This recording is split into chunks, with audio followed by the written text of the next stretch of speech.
Hey, what's up, everyone? Welcome back to Glass Seats. This is Viddy. And my name is Mrinal, and this week in hockey, we got to talk about the start of the NHL Conference Finals. This episode is recorded on Wednesday, May 22nd. By the time this comes out, Game 1 of the Western and Eastern Conference will be over. So we don't have that full knowledge. The Game 1 of the East just ended. Panthers winning 3-0. Yeah. So that is where we are. That's where we're going to talk about it. We're just going to give our opinions on these series and see how it plays out from here. Yeah. Let's talk about the East. New York Rangers qualify for the Eastern Conference Final, beating out Carolina in the second round, going up 3-0 before dropping 2 games to Carolina and eventually winning it in 6. Florida takes down Boston in the second round, goes up 3-1, loses to get to 3-2, and then takes down Boston in Game 6 as well. What are your thoughts on these two teams? I mean, yeah, the Florida beating Boston, I think everyone kind of saw that coming. I didn't really think Boston was... It took them 7 again to beat Toronto, right? Yeah, they barely got past Toronto, and Florida's a much better team. Exactly, yeah. And then I didn't expect the Chris Kreider show against Carolina, being completely honest. But I think he was just tired. This close, Hurricanes. Yeah. This close. He just wanted to go home, I think. He was just done with it. And the best part is he gave the stick to a Carolina fan, the little kid. I don't know if you saw the post-game video. That, But it was an interesting choice, yeah. If you missed that game, Carolina went into the third period leading 3-1. They ended up losing that game in regulation 4-3 due to a Chris Kreider hat trick. A natural hat trick, yeah.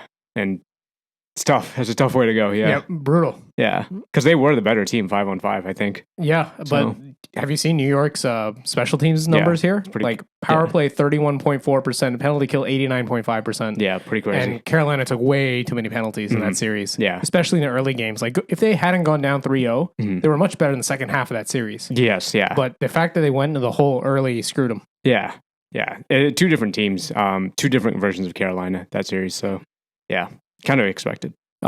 Florida, on the other hand, punches their way to victory. Well, literally. Okay.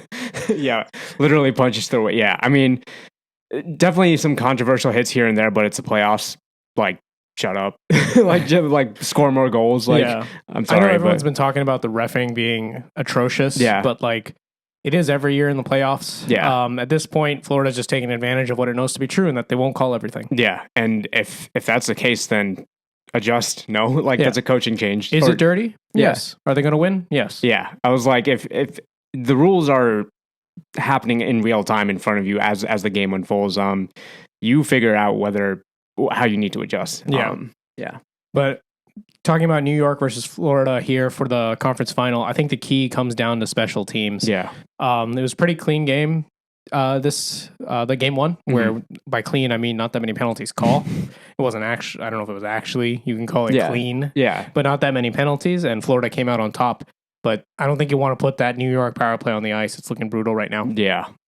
It's an interesting one. Yeah, I don't know. It's hard to like bet against Florida right now, and I don't know. I think the Rangers are sure they have great special teams, but I don't know if they're like well equipped to handle like just the actual frustration that Florida brings to their game, So, do we see Matt Rempe back if Florida's going to bring that physicality? I mean, he has adjusted his game a little bit, but to adjust completely to this entire it's not just Matthew Tkachuk, right? It's not just Carter Verhaeghe. It's not just Nick Cousins. Sam Bennett. Yeah, it's not just... It's the whole lineup. That's what I mean. Whole lineup. And they have Matt Rempe. Like, good for them. Yeah, they got the biggest and toughest of them, but it's one of them. They have Matt Rempe who stands out, but it's not like other players on New York aren't tough. You got to take into account Chris Kreider. You got to take into account Jacob Trouba. They have some tough people in there, and even their stars aren't going to get walked over. Right, because Zibanejad is not going to get walked over. Right, but is that their game? This is Florida's game. You know what I mean? This is their strategy. This is part of their So, I don't know. It's hard for me to bet against Florida here. So, I'm going to have to... I'll go Florida in 6 here. I think it's going to be Florida in 6, yeah. I'm having a hard time here. I want to agree with you and say Florida. But so far, 3 times on this show, I have gone against the New York Rangers. And 3 times they've proven me wrong. Yeah. 3 times? It's been 2 series. Once in the regular season where I said they weren't legit, and then they won the President's Trophy. Then they beat out the Canes. So I guess 2 times. This would be the 3rd if I'm wrong here. Yeah. So you're going to give it to the Rangers? I'm tempted. Yeah. This is why I'm conflicted here. Yeah. You know what? I'm overthinking it. I was going to say Florida. I should say Florida. Yeah, go with the gut. But I'm going to say 7. Okay, Florida and 7. Fair enough. Yeah. Yeah. Going out to the West, Edmonton versus Dallas in the Western Conference Final. Edmonton takes down Vancouver to become the last Canadian team standing. Takes 7 games to do so. And Vancouver falls in Game 7 with Brock Besser out with a health issue. Yeah. So bummer for Vancouver, but Edmonton comes out. Dallas takes down Colorado in 6. Dallas has now beaten the past 2 Cup champions to get to the conference final. I just realized that. Yep. So, what do you got here? If you don't mind me starting. Yeah, go for it. Yeah. If Dallas has taken on the past 2 Cup champs, I can't bet against Dallas. Okay. Fair enough, they were the deepest team outside of Vegas, I think, in this playoffs, and they took down Vegas. Edmonton, I don't think, has the depth. I mean, there's something to be said that Dallas has played some harder series, and they might be fatigued or tired. Yeah. But Edmonton has been running out McDavid and Draisaitl close to 30 minutes a night. Right. They're going to have some of that fatigue as well. So, I mean, I have a hard time betting against Dallas right now. So I have to say Dallas in 7. I would agree with you and with the Dallas prediction if it was Dallas v Vancouver. And the reason I say that is I'm not saying that they haven't faced any adversity this season, but they've been rolling 4 lines more or less most of the season and been pretty successful with it.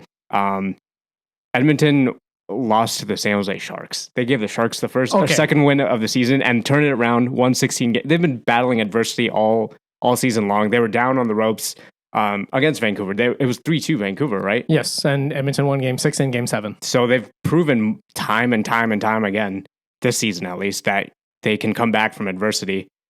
Sure, they might go down to Dallas a little bit, like in the series. I don't see them losing to Dallas though, just because they've proven over and over again that they've come back from adversity.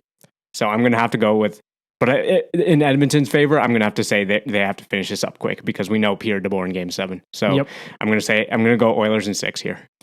I mean, out of these 2 teams, only one of them had to swap out goalies.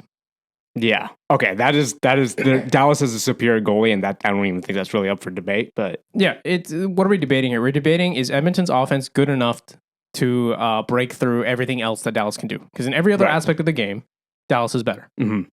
Right. So, and I'm saying with the minutes you're giving these 2, like, yes, they're superstars. Yes, they're some of the best players in the league. Arguably, they're the top 2 players in the league. Yeah. But against Dallas, who took down the past 2 Cup champs, as Peter DeBoer, who has known to at least get his teams to the final. Well, there's something to be said about his finals record, but at least he gets them there. Yeah, that is true.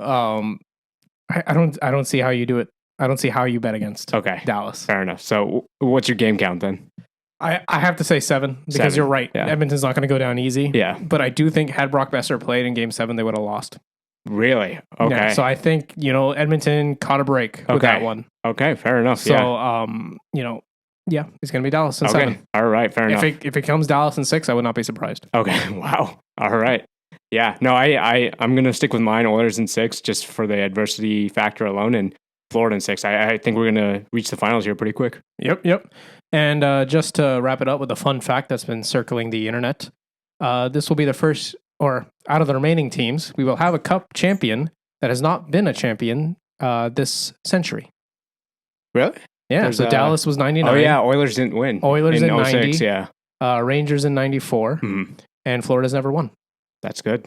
That's good. So, this is progress. We're going to have some new teams winning the Cup here. Good job, Gary Bettman. Just kidding. Yeah, good job with the script this year. Yeah. You kept at least one Canadian team in it. For now. Yeah, for now. All right. Let us know what you guys think about the conference finals below. We're looking forward to some great playoff action. We hope you come here to Glass Seats to talk about it. We have 3 episodes out every week, so hit subscribe if you want to follow along for those. You can also find us on Instagram at Glass Seats Show is the handle for more content there. See you next episode. Bye.